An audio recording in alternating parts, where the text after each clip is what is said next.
السلام عليكم ورحمة الله وبركاته. النهارده هنعمل طاجن لسان عصفور.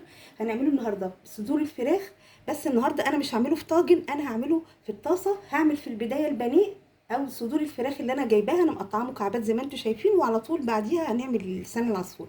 اقول لكم هنحط فيه ايه النهارده. ده جزر مبشور، مكعبات من البصل، طماطمايه بقطعها برضو اشيل منها البذر، بقطعها مكعبات ونقشرها، فلفل حامي، قطعتين من الزبده، حط توابل، فلفل اسمر، قرفه، كركم، ملح، وبعدين لو حابين تحطوا بابريكا تحطوا. وبالنسبه لسان العصفور يفضل يكون متحمر كده، ممكن نحمره مع بعض، بس انا ببقى محمراه زي ما انتم شايفين، بيبقى سهل بالنسبه لنا جدا. هنحط بقى على النار الزبده بتاعتنا كده، نحط معاها الزيت، هنسيبهم بس كده دقايق كده بسيطه، وبعدين هحط على طول الفراخ. انا طبعا ببقى حاطه الطاسه على طول عشان مش عايزه الفراخ تنزل الميه بتاعتها. وبعدين بقى نحط الفراخ،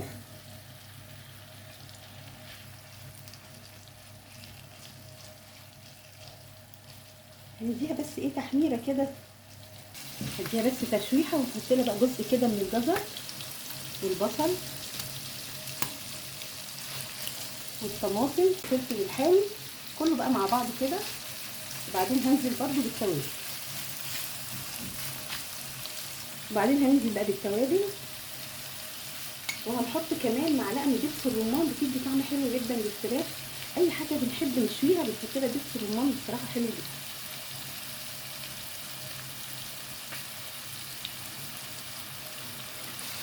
هحط لها كمان معلقه من الصلصه، حته صغيره من الثوم، معلقه برده صغيره كده بتديها طعم حلو جدا.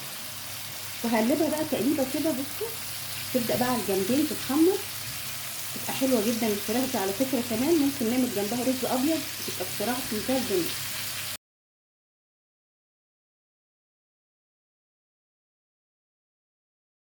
بصوا بقت حلوه ازاي. هعمل ايه بقى دلوقتي؟ انا هعمل لسان العصفور في الطاسه نفسها. هجيب بقيه البصل على جنب كده، عشان عايزاه بس ياخد تشويحه بسيطه قبل ما احط لسان العصفور.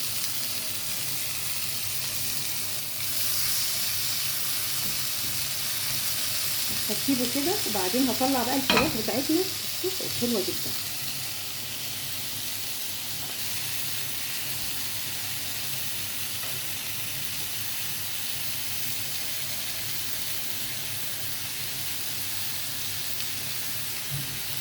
بصوا بقت جميله جدا. لو ما عندناش بقى طاجن لسان العصفور ده، مش هنعمله النهارده، ممكن رز ابيض، رز بالشعريه، بطاطس كده بيوريه تعملوها في نفس، يعني طعمها حلو جدا. هنشوح بقى كده البصل، بصوا مطرح الخلطه اللي خدناها بتاعه الفراخ، واحط له برده قطعه كده من الزبده،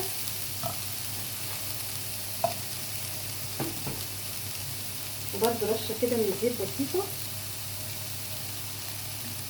هنحط برده سنه كده من الصلصه، سنه كده برده من الخلطه اللي احنا عاملينها، وهديله بقى ايه تقليبه كده حلوه جدا. بصوا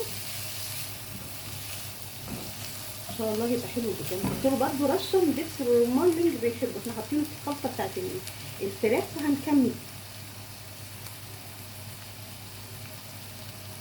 خلاص بقى، هحط لها الملح، ملح عادي جدا بقى اللي احنا هنملح بيه لسان العصفور. قرفه، قرفه حلوه جدا على فكره، في طاجن لسان العصفور بتديله طعم حلو. هنحط كركم، وهنديله بقى ايه تقليبه بسيطه كده. خلاص هو كده تقريبا بس اتشوح، خد نفس اللون الاول بتاع الفراخ.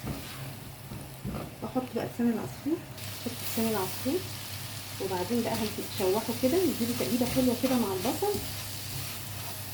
هحط بقى ايه الشوربه، هنسيبه بقى كده مع نفسه، له كمان شويه من الشوربه، هيبقى حلو جدا ان شاء الله. بقى ايه يا دوبك اول ما يبدا يغلي على طول نوطي عليه.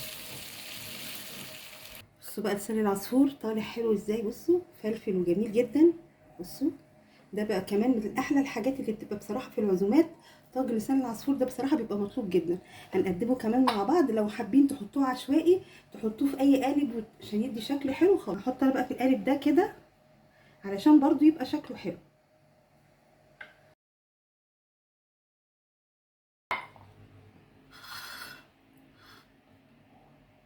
تحطوه بقى ايه كده، وتحطوا حواليه بقى الفراخ لو انتوا حابين بقى تاكلوه بالشكل ده.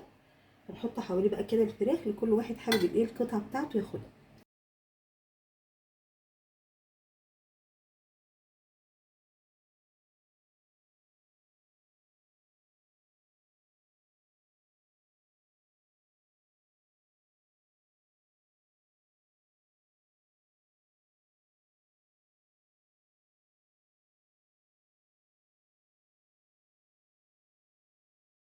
ايه رايكم؟ حلو جدا، وفي نفس الوقت الاطفال هتحبه جدا.